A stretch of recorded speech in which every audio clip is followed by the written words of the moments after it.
Hi and hello. My name is Steven Benton, and I'm a Polish Bitcoin YouTuber. And I have a great pleasure to have with me tonight, or today, as it depends where are you. I have a great guest, Eric Lambozo, who is a great Bitcoin core developer, and he has a deep understanding of the Bitcoin protocol. And we have quite an exciting time, so it's great to have you here because I have some really tough questions. Hi, Eric. How are you? Hey, Steven, I'm doing great. It's 3 o'clock in the morning in California right now, so I'm very glad that you agreed to do it. Because I think the user-activated software we got, the situation we got, this is very tough for most people in the community. And would you like to elaborate on what is BIP 148 and what it's going to do, what it's going to bring to the table? Sure. So the way that we've usually activated soft forks in the past is by having miners signal. But actually, we did have a user-activated soft fork. There is precedent for it, which is BIP 16, pay to script hash. That one actually used a flag date, and users upgraded to that by that time, and then that was that's actually the BIP that allows that was used for multi-sig transactions and more complex scripts. That there's precedent for that, but after that, the mechanism that was preferred was miner activated soft forks. So first we had this mechanism called is supermajority. That's what everyone called it, right? Just because that's what the function name in the C++ code was called, right? And that's basically was the first manifestation of this, where we would bump the block version. So the block version it would require that the miners increase the block version one number higher to support the soft fork and to signal for it, and then after that it would lock in after 95%.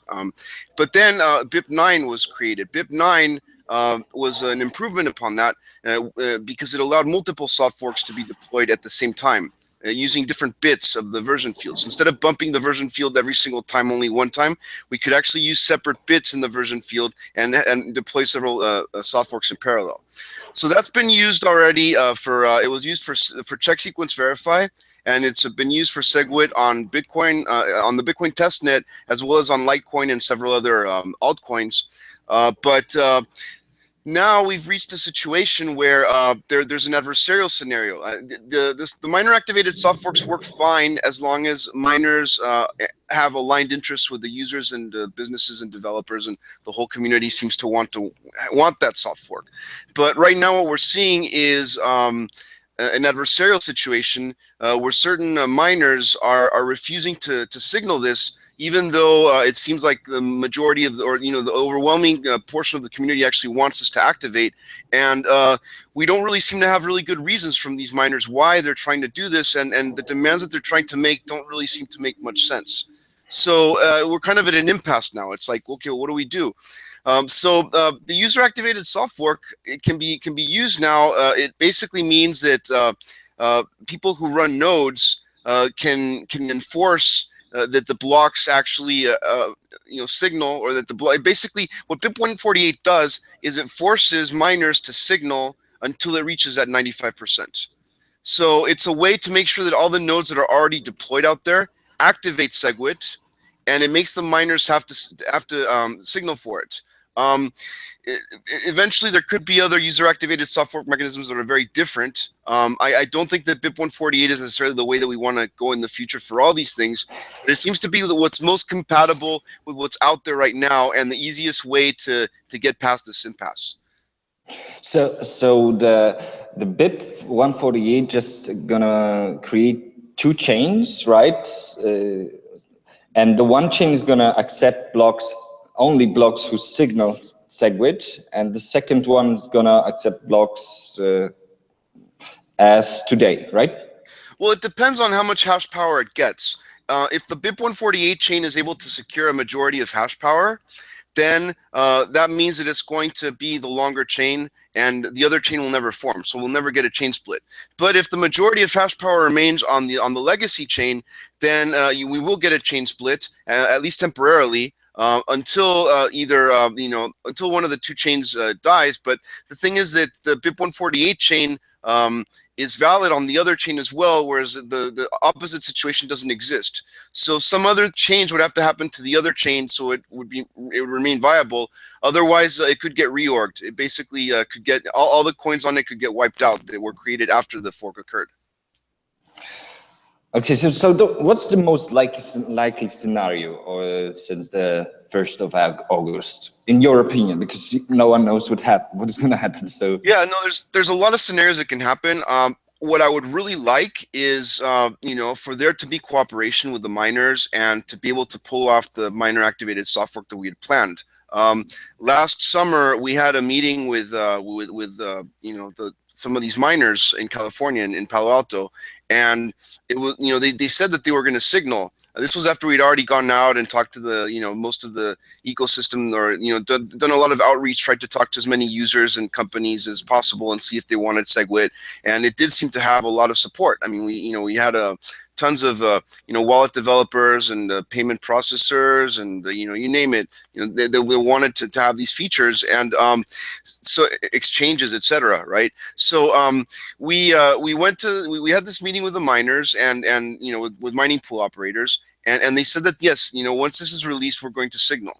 But then that didn't happen. Once BIP9, once SegWit was actually released with the BIP9 activation mechanism, this was, I think, in November of last year. Miners refused to sort. A few miners, there were miners that were still friendly and that wanted to do it, but a small number of miners which control a disproportionate large amount of hash rate decided that they're not going to do it for some reason. And I actually went to Beijing and I arranged a meeting earlier this year, and I tried to talk to all these people and try to understand, like, really, what is the situation? Like, what's the concern? And I couldn't really get an answer that seemed very, valid. I don't know. I mean, it's just like, maybe it's like a cultural issue or like some communications problem, or I don't know. But point is, like, demands are being made now that don't make sense. For instance, like the idea that a hard fork has to be linked to the soft fork, which inherently, and it's a controversial hard fork, on top of a soft fork, which I think most of the ecosystem accepts as something that's good, which means that it's just not viable. It's just, it seems like, the risk of a chain split from this is much, much greater, actually, than with BIP148, I think. Because with BIP148, the overwhelming incentives are, as long as there's an economic, majority that really wants it, for the BIP148 chain to dominate, and then there will be no other chain. There will be no chain split at all, right? Or if there is a chain split, it'll only be temporary. But with the idea of trying to require a hard fork on the condition of a soft fork, then you're almost guaranteeing that there will be a chain split. So when you're saying that there's gonna be a temporary chain split, you mean that the rest of the hash power who's gonna stay on the legacy chain is gonna mine, but it's not gonna be an economically valuable situation, that for some point that it's not gonna be economically reasonable to stay on the old chain. This is right, what you correct. mean, right? Exactly. So they're gonna be economically forced to come to the new chain, right? Mm-hmm. Yeah, that's the idea. I mean, you have a chain that supports SegWit versus a chain that does not support SegWit, right? A chain that could be, that's not going to get reorged versus a chain that could be reorged any moment, right? So it just seems like the economic incentives are super strong for the SegWit chain to be more valuable than the non-SegWit chain. Yeah, I see that. But if the ant pool, for example, would like to mine, regardless economic reason, would like to mine the old chain just to keep it alive, is that even possible for a long term? They could. I mean, I don't know how long that's sustainable. It's definitely something that could be done, but the idea is that they would be doing it at a loss. They could be getting more, making more money mining the SegWit chain. So that incentivizes them to want to switch over. Now, there might be other reasons why they might not want to switch over, and they might be willing to, dump a lot of money into this. I don't know. I wish that they were more open about the reasons for why they don't want to do it. Unfortunately, I've not been able to get good reasons from them. So your guess is as good as mine. If they were to tell me like what it is, it's really bugging them in an honest way, maybe we could work something out. But unfortunately, that has not happened. So, I think we're in a situation now where I'm much more concerned that they're going to, keep on trying to make more and more demands that just don't really seem to make sense. And so I think that this conflict needs resolution. We need to have finality on this. And so I hope that they realize that it's in their interest to come along, and that they can actually make a lot more money, mining the SegWit chain, and that we can all move forward as an ecosystem. That's my hope. But you seem to be quite sure that that's going to happen, right? Because the economic incentive for the whole community is to build a new chain based on BIP 148, right? So we might be quite sure that the chain split is the less possible event than the new chain, right? That's my hope. I mean, my hope is that they actually signal using BIP 9 before we reach August 1st. If that would happen, then basically it becomes a non-issue. It just activates the way that we had agreed last summer in Palo Alto. Everything's fine. Everyone's happy, right? Okay. But if that doesn't happen, then yeah, I mean, my hope is that the scenario is that the BIP 148 chain becomes the economically most viable chain, and that's able to make more miners want to mine that. Now, of course, there could be a hard fork. Someone could decide, hey, I'm going to create a separate chain. I'm going to do a hard fork, or I'm going to create a separate fork of this that's going to be a little bit different than some other way or whatever, right?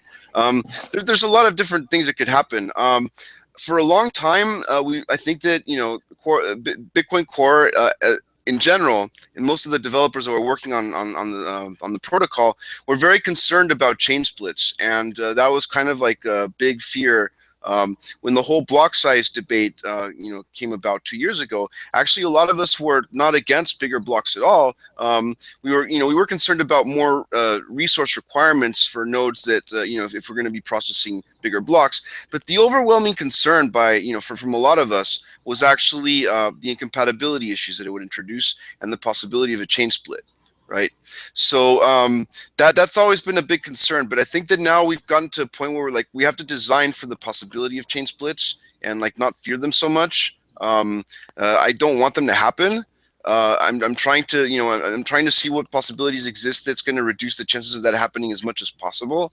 But I don't think that we should fear that. I think that we should accept that that's just part of the way that the system could behave.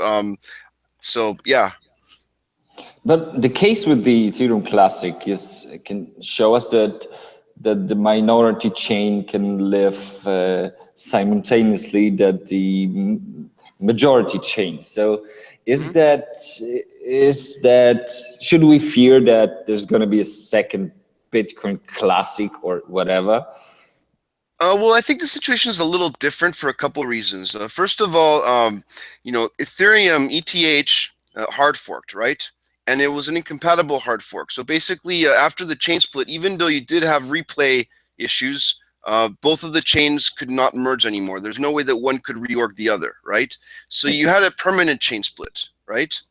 And then you had other, the political scenario was way different. You had a situation where ETH had a major hack that was reversed, and ETC came to, its existence was predicated on trying to kind of maintain the principles that people thought that the network stood for, right? Immutability and all this other stuff. Yeah. So there was a movement that formed from that. So even though it was not economically viable necessarily, miners that were mining Ethereum Classic were definitely making less money than miners that were mining ETH. there was an ideological drive that I think got people to really want to support that chain, and eventually it got listed on Poloniex, and then Bitfinex, etc. And at that point, it really it started to gain a lot of value, and then at that point, the hash rate adapted to match the price, right? So you get the situation where so that can happen in that situation where you have a fork where the two chains are now mutually incompatible, and there's no possibility of a reorg, and there is really like a strong movement behind one of them. So I mean, that could happen. I don't think that this scenario is exactly analogous to that, though. But if any exchange in the world would like to add the legacy chain Bitcoin to the exchange, there would be a financial incentive to mine it, but sure that the hash rate would be probably much less than with the new chain, but there's going to be still some value on the old chain, so someone's going to mine it.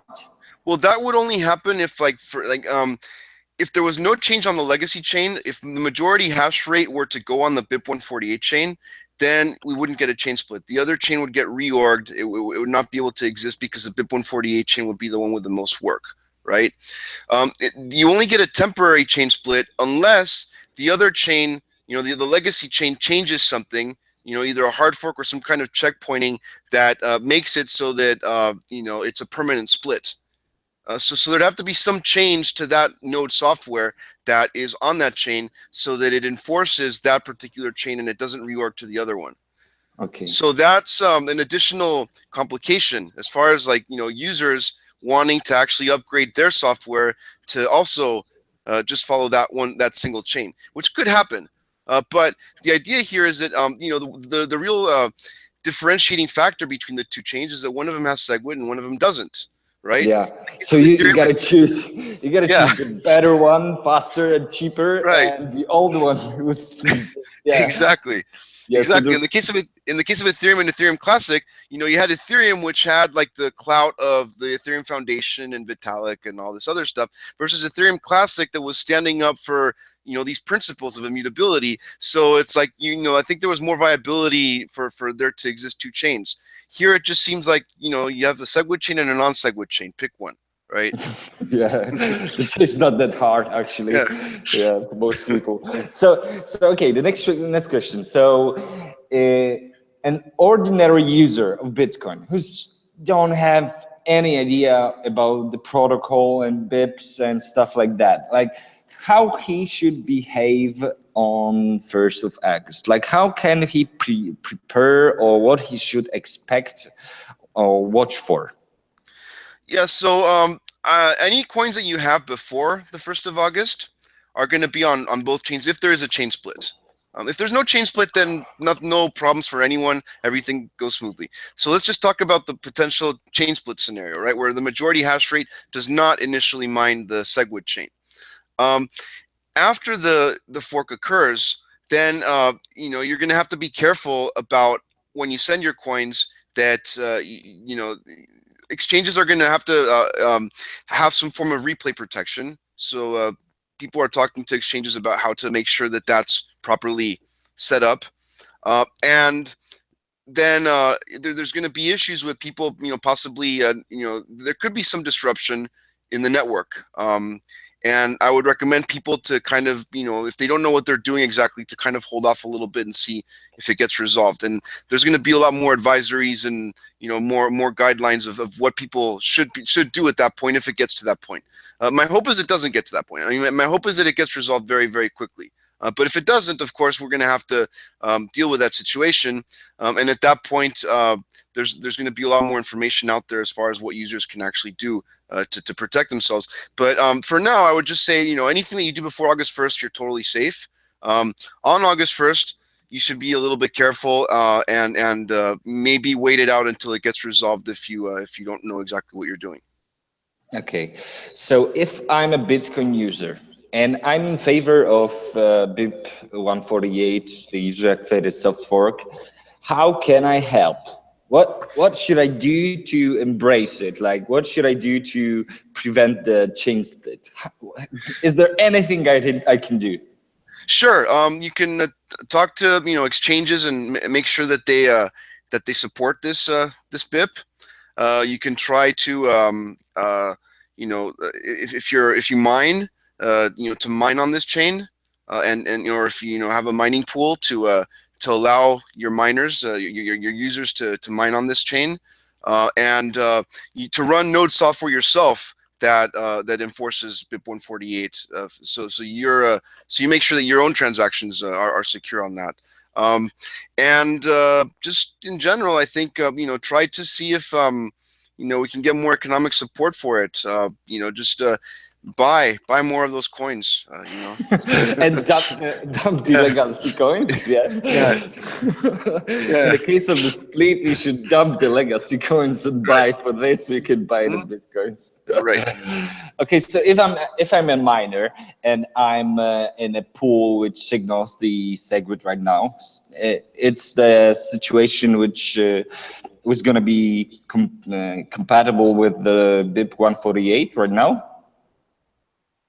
So I'm safe as miner as when I'm mining in a pool which signals SegWit. Mm-hmm. Yeah. Mm-hmm. Okay. Yes. So yeah, I had this question asked by.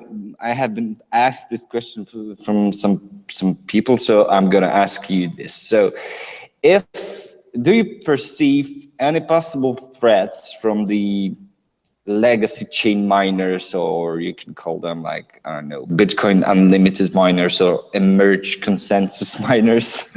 Like they have rebranded a few times. So so do you perceive any possible threats from them, any possible attacks on the new chain? Well, there could be attacks, but I think that's always the case. The chain could always get attacked if there is a cartel that controls sufficient hash power. If that were to happen and it were very visible, I think that the mood would quickly sour. People would get upset about that. The people have talked about, for instance, like proof of work change. I think that's a pretty drastic change. I would much prefer not see a big escalation to that. I think that that's kind of like the nuclear option, right? No, don't do it. Yeah. I really, I don't want to, but I'm just saying, like, if the chain were to be attacked right now, like if there was a cartel that decided to 51% attack the Bitcoin network, we need to have some defense against that, anyways. So then those same defenses kind of come to the fore here. I really hope that situation doesn't unfold. I think that for miners to actually attack that chain, it'd be very costly to them. They might have other incentives to do it that might not necessarily be financial, or it could be financial, but like in some strategic sense that is not just about making money from mining, right? But other than that, it seems like economically it's far more sensible if they just do the sensible thing and just mine the SegWit chain. I mean, that's really what I'm hoping. I mean, like if they want to, like I guess with the whole cultural thing, there's also like this issue of like saving face and like trying to make sure that nobody looks like they lost or whatever. And I've tried hard to find a way to like find a graceful out for everyone. If like I think what happened on Litecoin, for instance, is an interesting situation like that, right? I don't know if it's possible on Bitcoin at this point. I'm a little concerned because I've tried a lot of things, and a lot of us have, a lot of people have tried different things, and nothing seems to have really worked in that direction. So I don't know if the economic incentives are. I mean, I'm hoping that the economic incentives are going to be sufficiently strong to be able to maybe overcome that. But it's possible that we do see some resistance from people that maybe just are stubborn on that and just want to keep doing what they've been doing. But I mean, we've been facing a lot of these kinds of threats for a couple of years already, right? This is several different, like you said, different manifestations of the same kind of phenomenon of people kind of like trying to create a fork, some incompatible chain and trying to get hash power behind it, and and they try, and it's like it hasn't worked until now, right? So I just don't know if those threats are really credible. I'm led to believe that I'm willing to just like call the bluff at this point. It's like, okay, you know, if you want to try to attack it, go ahead. I mean, I just don't think that it's in their interest to do so. Yeah, that's the most rational argument, I believe. But you can see that, I know we've seen some things in the scene lately, like Antbleed, like the Mhm. case that they could turn off most of the miners on the new chain, for example, would be devastating for the new chain, right? But is yeah, is that gonna happen? Well, Uh, I mean, I'm hoping that they're not suicidal, because I think that if someone were to actually do that, I mean, that would be considered a major attack on the network, right? I mean, here we're not just yeah, talking about like slight differences of opinion. We're talking about something that I think the vast majority of users on the network would consider an attack.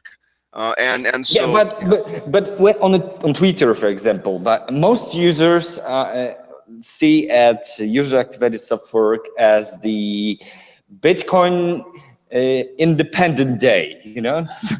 But Jihan Wu just screams that it's gonna be a tragedy, it's gonna be a crisis, everything's gonna fall out. For so why do you see why it's possible so that those people see things differently?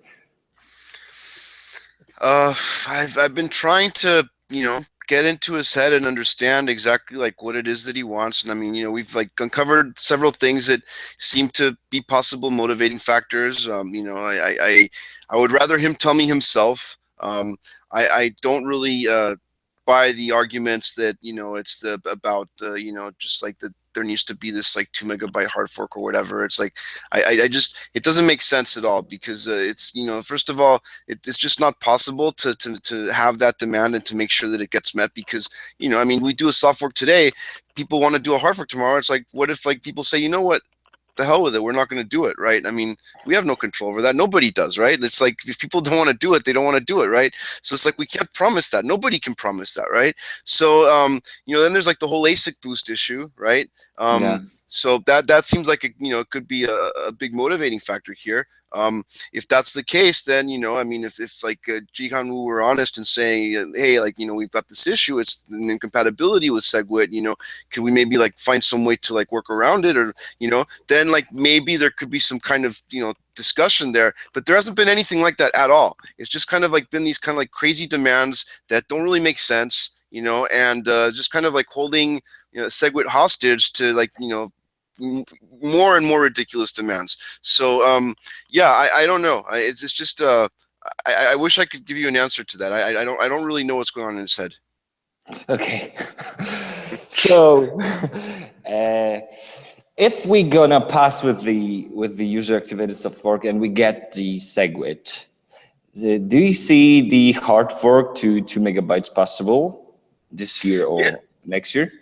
I mean, it's very possible. I think that you know, hard forks are inherently difficult, just because it requires pretty much everyone to upgrade, or, you know, at least all validating nodes, and, you know, most software has to be updated. So that basically means that unless you have like near unanimous support from the entire network, and it can be coordinated well, like you have all the logistics issues of deployment and making sure that you don't get partitions or, you know, stuff like that, um, it's just much harder to pull off. I mean, a lot of people have said, well, like, why do these altcoins pull off hard forks so easily? Well, of course, if you have a really small network, right, and the coin isn't worth anything, and nobody cares, right? It's like whatever, right? But Bitcoin is like, you know, now we've got like, you know, this like $40 billion network or more, and, you know, all these different players, you know, big stakeholders, and like, you know, different people that want their piece of the pie, and people are not just going to like sit down and just like not care about these things, right? So once the network grows to a certain size, it gets much harder. You know, the politics get much more complicated and everything, and it's just there are so many different, you know, conflicts of interest and, you know, different incentives here. If people were to try to do something like that and it's controversial, right? So It is possible. I definitely think that it'd be nice to find a way to I would love to see certain issues with the protocol fixed that might be really difficult to fix just using the current mechanisms with soft forks that could require hard forks. We could definitely do a lot more protocol fixes that way, assuming that we could get everyone on board and coordinate the whole deployment. But I think that really the block size issue in particular, for instance, I don't think that we have a really good long-term solution for that. Yeah, we could double it. I mean, the base size. So like basically we were talking about, average 4 megabyte blocks with SegWit, give and take. I mean, that would be doable, but I don't really like this setting of a precedent where every single time the blocks fill up, we're going to do another hard fork to increase block size, right? I mean, this is just is not sustainable. We cannot keep doing this, right? Yeah. So it'd be much better to find a more permanent solution. Unfortunately, is there any solution you like from the BitPace solutions or any other? well, I mean, there's been several proposals for dynamic block size that adjusts the adaptive block size proposals and stuff like that. Unfortunately, I don't think that there's any right now that cannot be fairly easily gamed. It just seems like they're not incentive compatible. It's too easy to attack. It opens up too many attack vectors. I think that there's been other proposals that, for instance, increase block size at a given rate, X% per X amount of retargetings or whatever, right? Which seems like at least that's not gameable. I mean, it's predictable. We know exactly what's going to happen, so it's just like the block reward. It's like it's going to get halved. Like we know that the block size is going to increase every X amount of blocks or whatever, and we're cool with that, right? That to me is a little more sensible, at least for the short term, than just having like a single bump. However, long term, I would really like to see some more of the, some other more fundamental incentive issues fixed with the network. Right now, I feel like there, and I've talked about this a lot before, where in the initial days of the network, in the original days of when Satoshi was first deploying this network, and when he wrote the white paper and everything, the concept of a full node was that it basically did all the functions, right? And you got paid for just running this because you were also mining. So 1 CPU, 1 vote, etc. But now we have professional mining pools, we have professional ASIC manufacturers, etc. So it completely changes that. Now there's no direct incentive, at least direct financial incentive for people to run nodes to perform other functions, other than for their own security, really, or altruistically, just to keep the network in operation, right? So you have other functions that are very critical, like blockchain storage, like relay, like validation, right, or constructing proofs, right? Which right now there's no built-in incentive in the protocol itself to do these things. So one of the things that I'm really excited about with payment channels in the Lightning Network and these ideas, off-chain protocols, is that it actually makes it economically viable to pay other people to perform certain functions like this. Maybe potentially we could have a way for a thin client to request a proof, a cryptographic proof that a particular transaction is valid. And with some better cryptography and with payment channels, now that person can pay another peer for that proof. And so now it's a little bit different, because now they don't need to run a full node and they can still get the full node security, right? Yeah, so, and we're gonna see the increase in full nodes. yes, exactly. Because now people get paid to actually run this stuff. So once we have the economic incentives in place and it makes more sense, these costs are not externalized. Now we can talk about potentially increasing blocks much bigger, because it's actually subsidized. Someone's actually paying for it, so that makes sense. Right now, unfortunately, it seems like all that's being offloaded to people that are not getting paid for it, while all the money is going to just one particular function. So that's an issue. I think that until we fix that, we're not going to be able to find a permanent solution that really seems to make sense economically and technically. So if we're going to pass the SegWit, how long, in your opinion and in your experience, how long it would take to see the consumer version of the payment channels of I don't know, those cool stuff you guys mention all the time, like Mimblewimble and Tumblebeats, stuff like that, possible with the SegWit. How long until we're gonna see the consumer versions of this stuff? Well, I'm predicting it's probably going to take a couple of years until it, gets mature enough to the point where it's, I mean, maybe I'm going to be pleasantly surprised. Maybe it's going to happen earlier. I mean, I've already seen Lightning implementations and worked with them.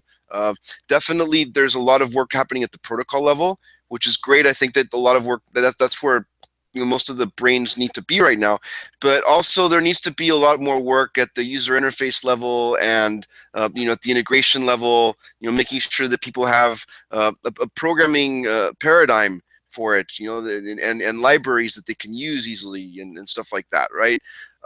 So there needs to be a whole development of an entire protocol stack that allows simple application development. So that now it's just like right now you have web developers, right, that are just like doing some JavaScript stuff. They don't need to be dealing with like the entire, the TCP/IP protocol stack and all that kind of stuff, right? Eventually, I think it'll get to the point where most of the stuff kind of happens transparently, and you don't even need to know like how stuff gets routed, and it all works wonderfully. But obviously, that's going to take a while. There's a little bit of a thing with the multi-dimensional optimization problem where people might want different different kinds of quality of service or different kinds of guarantees from their payment channels. It's like if you're doing like some video streaming, you might want high bandwidth and low latency, right? If you're doing like some high value transactions, you probably want like reliable counterparties that are not just going to like disappear on you suddenly, right? Because then that money is going to be tied up until the lock time expires and stuff like that. So there's different constraints that people might want to set for different payment channels, and the software needs to be developed. And this is something that I'm working on with Cyphrix, is to develop this infrastructure to allow people to configure things like this and to have like different kinds of templates, so that it becomes easy to deploy these kinds of things and to have like pre-configuration that that makes it optimal for certain different kinds of use cases. And once that happens, then you can build applications on top of that don't even need to worry about any of that stuff. It's just like you point your browser to a certain URL and it just goes and grabs the page, right? You don't need to know about anything that happens. So that's my hope, but that's gonna take a few years. Yeah, that's probably gonna take at least a couple of years, at least. Yeah. We got a questions here on the YouTube chat, but I think we covered some of them. But there's this question: do you think that SegWit will have influence on the Bitcoin price, at least temporary, till everything hushed down? But I think, to be honest, because this question is, I think it's easy to answer. That's gonna be a storm in the price. But as far as what I'm saying, that the user-activated software brought back some enthusiasm to the community, and if we're gonna pull this off, I think those regrets, most people had been fed up with those high fees and those scaling solutions for years now. So if we're gonna pull this off, I hope that this enthusiasm, which we have seen for years now in the first years of the Bitcoin, is gonna be back in, and the price gonna price that. I hope so. I mean, the price has been going up like crazy anyways. Right now it's like a crazy bull market. There's like tons of capital that's entering into the space right now. So it's interesting to see that happening. I think that this adds a new dynamic to this as well. We saw what happened on Litecoin, obviously. I mean, that was a very clear example of I mean, the correlation was unmistakable. When SegWit was about to activate, the price would go up, and then miners would kind of pull back on the hash rate, and then the price would go back down, right? And then they'd start signaling again, and then the price would go up again, and then finally it activated, and now it's kind of stabilized a little bit. But it definitely went up several, a few times the price that it had before, like 8 times or something, right? So I mean, that could happen on Bitcoin. I mean, I don't know if it'll go up 8 times or not, but my hope is that it will. It will improve the fundamental value of Bitcoin, And so, you know, besides all this speculation that's going on, it's actually going to add real value, because now you have all these new use cases that were not possible before, right? And it makes it, you know, it makes it also more possible for more accessible to more people. So, you know, you can, it's going to increase the demand, hopefully, and we're going to be able to actually deal with it. Right now, the demand is limited. I mean, there's a lot of demand, but it's self-limiting, just because right now, you know, there's all the congestion that's happening right now. It gets expensive really quickly if we suddenly want to onboard millions of new users, right? But yeah, I'm hoping that that it does, you know, that this is good for the price, but I don't want to make any kind of price prediction. That's not my job. So. Yeah. Yeah, but even if we get SegWit, that's not gonna, it's not mean that, it don't mean that we from the day one we're gonna have like twice as much transactions in the block, right? It's gonna take several months as nodes gonna implement the SegWit transactions, or from the day one they can do SegWit transactions. It's gonna be faster and seamless to make a transaction. That really depends on the wallet software that you're using. You know, the wallets. So it's like, if the wallet providers, you know, a lot of them already do support SegWit. So if that support exists, then basically users can immediately start to use it after it activates. But of course, like, you know, not everyone necessarily is going to upgrade, you know, all their software right away. So you know, it's possible that people are still using legacy transactions for a while. But even then, you still get the advantage of less congestion, because the SegWit users are going to be consuming, you know, are going to be using, you know, the witness space in the block. So that means that there's more room for your transactions as well, even if you're not using SegWit, right? Yeah. Okay, great, Eric. Thank you very much for the interview. Yeah, you've cheered me up with this whole situation. I've been tired with the scaling debate. I think that you've been too. So we all have. Yeah, we all have. Yeah, Yeah, we're I'm ready to waiting. move on. I mean, I'm ready to build stuff. I want to do some really cool things, and I'm sick of, like, you know, discussing like a single technical parameter. It's like, why? Like, come on. It's like, there's so many other cool things about Bitcoin. You know, why are we still obsessing over a single parameter? It doesn't make sense to me. It's, you know, I'd love to move on. Yeah, let's do it. Let's do it. Yeah. So I'm like, fingers crossed, and we are waiting for the 1st of August to celebrate the Independence Day. Let's call it this way. Thank you very much, and we are ending the transmission. Thank you guys for coming. More than 40 people watching, and I hope Eric gonna see us again, maybe after the soft fork occurs, so we can discuss more. Thank you very much. See you guys.